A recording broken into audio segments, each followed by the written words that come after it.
অথ প্রথমোধ্যায় অর্জুন বিষাদ যোগ শ্লোক 15 পাঞ্চজন্যম ঋষিকেশ দেব দত্তম ধনঞ্জয় পুণ্ড্রম দত্মো মহাশঙ্কম ভীমো কর্মাবৃকোদর। শ্রীকৃষ্ণ তার পাঞ্চজন্য নামক শঙ্খ বাজালেন, অর্জুন বাজালেন তাঁর দেবদত্ত নামক শঙ্খ এবং ভীমকর্মা অতিভোজী ভীমসেন বাজালেন পুণ্ড্র নামক তার বিশাল শঙ্খ। তাৎপর্য: শ্রীকৃষ্ণকে এই শ্লোকে ঋষিকেশ বলে উল্লেখ করা হয়েছে কারণ তিনি সমস্ত ইন্দ্রিয়ের অধীশ্বর, জীবের তার অবিচ্ছেদ্য অংশ। তাই জীবেদের ইন্দ্রিয়গুলিও তার ইন্দ্রিয় সমূহের অবিচ্ছেদ্য অংশ। নির্বিশেষবাদীরা জীবেদের ইন্দ্রিয় সমূহের উৎস সম্বন্ধে ব্যাখ্যা করতে পারে না, তাই তারা সমস্ত জীবেদের ইন্দ্রিয়বিহীন ও নির্বিশেষ বলে বর্ণনা করতে উদ্গ্রীব।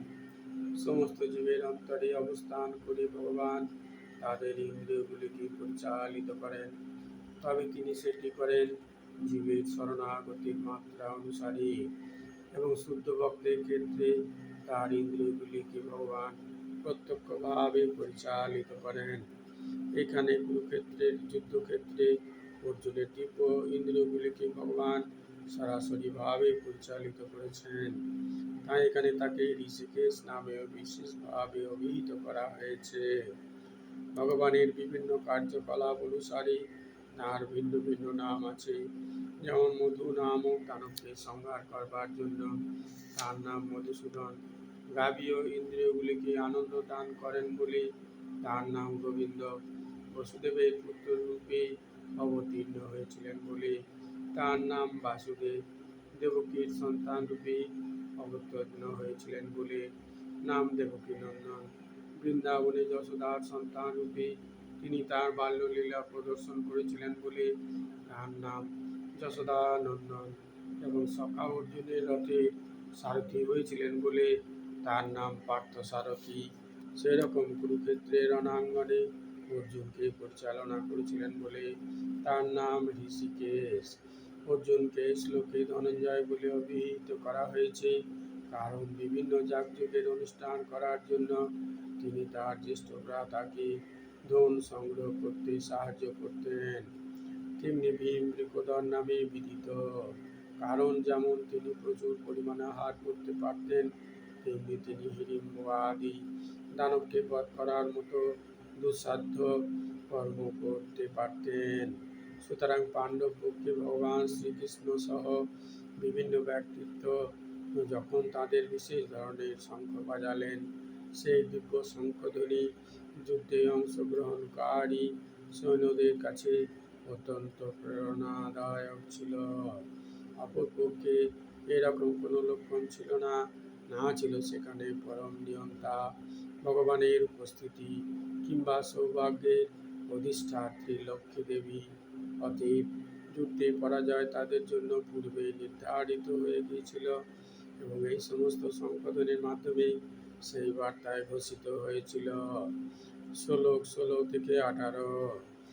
অনন্ত বিজয়ম রাজা কুন্তি পুত্র যুধিষ্ঠিরঃ নকুলঃ সহদেবশ্চ সুভাষো মুনিপুষ্পকো কাশ্যশ্চ পরমেশাসঃ শিখণ্ডী চ মহারথঃ ধৃষ্টদ্যুম্ন বিরাটশ্চ সাত্যকীশ্চ অপরাজিতঃ দ্রুপদো দ্রৌপদ্যাশ্চ সর্বস্বঃ পৃথিবীপতে সৌভদ্রশ্চ মহাবাহুঃ শঙ্কান্দত্মোঃ পৃথক পৃথক।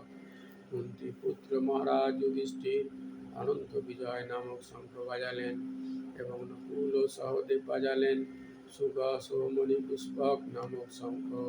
হে মহারাজ, যখন মহান ধনুর্ধর কাশীরাজ, প্রবল যোদ্ধা শিখণ্ডী, ধৃষ্টদ্যুম্ন, বিরাট, অপরাজেয় সাত্যকী, দ্রুপদ দ্রৌপদী পুত্রগণ, সুভদ্রার মহাবলবান পুত্র এবং অন্য সকলে তাদের নিজ নিজ শঙ্খ পৃথক পৃথকভাবে বাজালেন। তাৎপর্য: সঞ্জয় সুকৌশলে ধৃতরাষ্ট্রকে জানিয়ে দিলেন যে পাণ্ডব পুত্রদের প্রতারণা করে তার নিজের পুত্রদের সিংহাসনে বসাবার নির্বুদ্ধি তাঁর পক্ষে মোটেই প্রশংসনীয় কাজ হয়নি। সুতরাং সমস্ত লক্ষণ সুস্পষ্টভাবে ইঙ্গিত পাওয়া যাচ্ছিল যে সেই মহাযুদ্ধে সমগ্র কুরু বংশের সমূলে বিনাশ হবে। পিতামহ ভীষ্ম থেকে শুরু করে অভিমন্যুর মতো পৌত্রেরা এবং অন্য সকলেই পৃথিবীর নানা দেশ থেকে আগত রাজন্যবর্গ সেখানে উপস্থিত সকলেই বিনাশপ্রাপ্ত হবেন। মহারাজ ধৃতরাষ্ট্রের জন্যই সমগ্র বিপর্যয়ের উদ্ভব হয়েছিল, কারণ তিনি তাঁর পুত্রদের গৃহীত নীতিকেই সমর্থন করেছিলেন।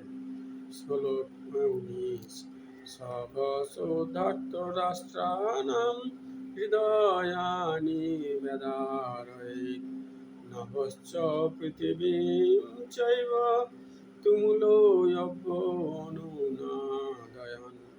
বিভিন্ন শঙ্খ নিনাদে সেই শব্দ ছিল প্রচণ্ড, আকাশ ও পৃথিবীকে প্রকম্পিত করে ধৃতরাষ্ট্রের পুত্রদের হৃদয় বিদীর্ণ করেছিল।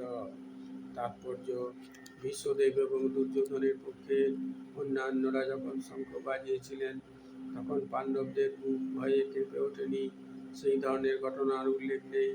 কিন্তু এই শ্লোকে উল্লেখ করা হয়েছে যে পাণ্ডবদের শঙ্খনাদে ধৃতরাষ্ট্রের পুত্রদের হৃদয় ভয়ে বিদীর্ণ হল। সেটি পাণ্ডবদের নিজেদের কারণে এবং ভগবান শ্রীকৃষ্ণের প্রতি তাঁদের পূর্ণ বিশ্বাস ও শরণাগতির জন্য। ভগবানের কাছে যিনি আত্মসমর্পণ করেন তাঁর মনে কোনো ভয় থাকে না, এমনকি চরম বিপদেও তিনি অবিচলিত থাকেন। শ্লোক 20 অথো ব্যবস্থিতান দৃष्ट्वा ধার্তরাষ্ট্রান কপিধ্বজঃ প্রবৃত্তে শস্ত্র সম্পাতে ধনুরুদ্যম পাণ্ডবঃ ঋষিকেশং তদা বাক্যম ইদম আহো মহীপতে। সেই সময় পাণ্ডুপুত্র অর্জুন হনুমান চিহ্নাঙ্কিত পতাকা শোভিত রথে প্রতিষ্ঠিত হয়ে তার ধনুক তুলে নিয়ে স্বর নিক্ষেপ করতে প্রস্তুত হলেন। হে মহারাজ, ধৃতরাষ্ট্রের পুত্রদের সমসজ্জায় বিন্যস্ত দেখে অর্জুন তখন শ্রীকৃষ্ণকে এই কথাগুলি বললেন।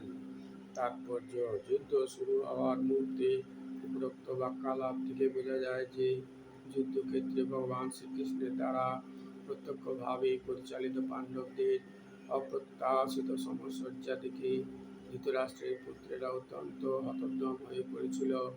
অর্জুনের রথে হনুমান চিহ্নাঙ্কিত ধ্বজাও একটি বিজয় সূচক ইঙ্গিত। কারণ রাম ও রাবণের যুদ্ধে হনুমান শ্রীরামচন্দ্রকে সহযোগিতা করেছিলেন এবং শ্রীরামচন্দ্র বিজয় হয়েছিলেন।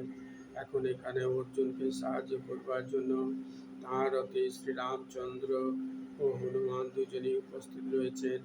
শ্রীকৃষ্ণই হচ্ছেন শ্রীরামচন্দ্র এবং যেখানেই ভগবান শ্রীরামচন্দ্র থাকেন সেখানেই তার নিত্য সেবক হনুমান এবং নিত্য সঙ্গিনী সৌভাগ্য লক্ষ্মী সীতা দেবী উপস্থিত থাকেন। তাই অর্জুনের কোনো শত্রুর ভয়ে ভীত হবার কারণ ছিল না। আর সবচেয়ে বড় কথা হচ্ছে যে সমস্ত ইন্দ্রিয়ের অধীশ্বর ভগবান শ্রীকৃষ্ণ তাকে পরিচালিত করবার জন্য স্বয়ং উপস্থিত ছিলেন। এভাবে যুদ্ধ সম্পাদনের জন্য সমস্ত ভালো পরামর্শ অর্জুন পাচ্ছিলেন। তার নিত্যকালের ভক্তের জন্য ভগবানের দ্বারা আয়োজিত এইরকম শুভ পরিস্থিতি সুনিশ্চিত জয়ের ইঙ্গিত বহন করেছিল। ওম তৎসৎ ইতি শ্রীমদ্ভাগবদ্গীতাসু উপনিষৎসু ব্রহ্মবিদ্যায়াং যোগশাস্ত্রে শ্রীকৃষ্ণার্জুন সংবাদে অর্জুন বিষাদ যোগ নমো প্রথমোধ্যায় একাংশেন শ্লোক। ওম যদক্ষরং পরিভ্রষ্টং মাত্রাহীনং চ যদ্ভবেৎ পূর্ণং ভবতু তৎসর্বং তৎপ্রসাদাৎ জনার্দনঃ। হরি ওম তৎসৎ। ওম শ্রীরাম কৃষ্ণার্পণমস্তু।